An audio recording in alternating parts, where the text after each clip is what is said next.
Ah, bonjour. Bon, on va continuer notre histoire. Alors, après avoir vaincu la Pologne, envahi la Norvège et écrasé la France, l'Allemagne se tourne vers l'Angleterre.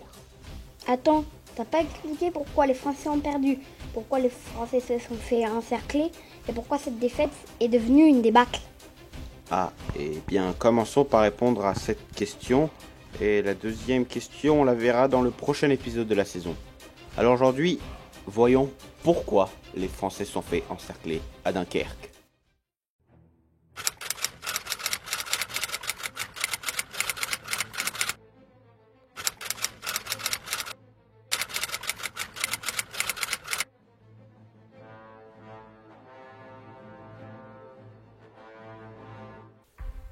Alors, nous sommes en droit de se demander pourquoi les Français ont-ils pu se faire encercler et perdre alors qu'ils avaient la meilleure armée du monde, plus de chars que les Allemands, plus de canons que les Allemands, et même, selon certaines sources, plus d'avions que les Allemands.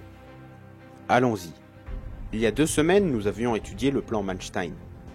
Revenons sur ce même plan Manstein pour dire que malgré que le plan porte le nom du général qui l'a initié, de nombreux éléments ont été réalisés par d'autres généraux, comme Guderian, qui avait apporté son principe de Blitzkrieg, qui consiste à regrouper les chars sur un front étroit pour percer et après foncer sans se soucier des flancs.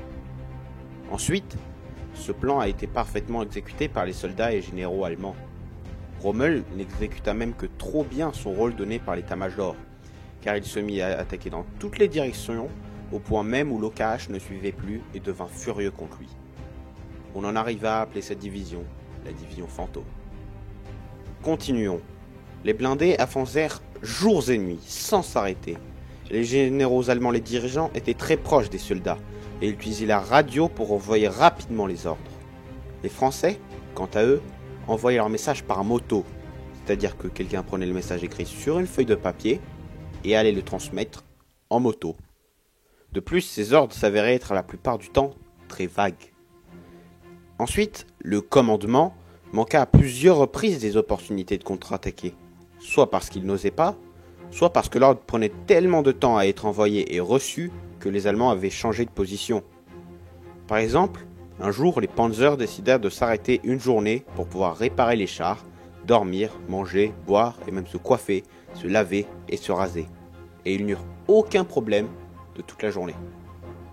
De son côté, le haut commandement français, dirigé par Gamelin, resta convaincu que l'attaque principale aurait eu lieu en Belgique, et s'était donc préparé à envoyer ses meilleures armées. Comme nous l'avions vu dans la précédente vidéo, il s'agissait là juste du piège du plan Manstein. Aussi, les hauts gradés militaires utilisaient de vieilles tactiques datant de la Grande Guerre, donnant une place secondaire aux chars. Le char français n'est là pour qu'accompagner l'infanterie, alors que le char allemand n'attend pas l'infanterie. Les chars français doivent aussi rester dans le rayon de protection de l'artillerie, alors que les panzers allemands peuvent foncer où bon leur semble car ils sont défendus par les Stuka. Ce sont des avions d'appui aérien rapprochés. Par contre, dès le 10 mai, soit le début de l'offensive allemande, des avions de reconnaissance leur ont transmis des photos des Ardennes traversées par des centaines de blindés. Au début, les généraux et les maréchaux ne vont pas prendre la menace au sérieux, pour telle et telle raison. À se demander s'ils n'avaient juste pas un orgueil tellement gonflé par la Première Guerre mondiale qu'ils ne voudraient pas reconnaître qu'ils se seraient trompés. Mais bon, vint fatalement le moment où il a fallu ouvrir les yeux. Là, le gouvernement se mit en panique, de peur que les chars foncent et prennent Paris. Le Premier ministre Paul Reynaud appela Churchill le 13 mai, après seulement 3 jours du début de l'offensive pour lui dire, je cite, « Nous avons perdu la bataille ». De leur côté, les militaires réagissent lentement et comme dit précédemment, ratent plus d'une fois l'opportunité de contre-attaquer. Mais les Panzers ne se dirigeaient pas vers Paris. Ainsi, lorsque le gouvernement et le haut commandement militaire s'en rendirent compte, ils reprirent tous deux très vite confiance en eux-mêmes. Ils déclarèrent à plusieurs reprises que le Boche avait raté une opportunité de prendre Paris. Tout ça au lieu de se demander alors vers où se dirige l'offensive allemande, ce qui fut une ultime erreur fatale. Pourtant, les chefs de la nation finirent bien par se rendre compte de l'objectif final de l'offensive, qui est la mer. Mais il était déjà trop tard. les Alliés n'avaient plus rien à mettre en face des Allemands rapidement. Plus les heures passaient, plus l'offensive nazie semblait irrésistible. Un jour, le 20 mai, date à laquelle le commandement français avait prévu que les Allemands franchiraient la Meuse, les blindés de Guderian atteignent déjà la mer entre Amiens, Dieppe et Boulogne-sur-Mer. Les Alliés viennent de se faire couper leur front en deux.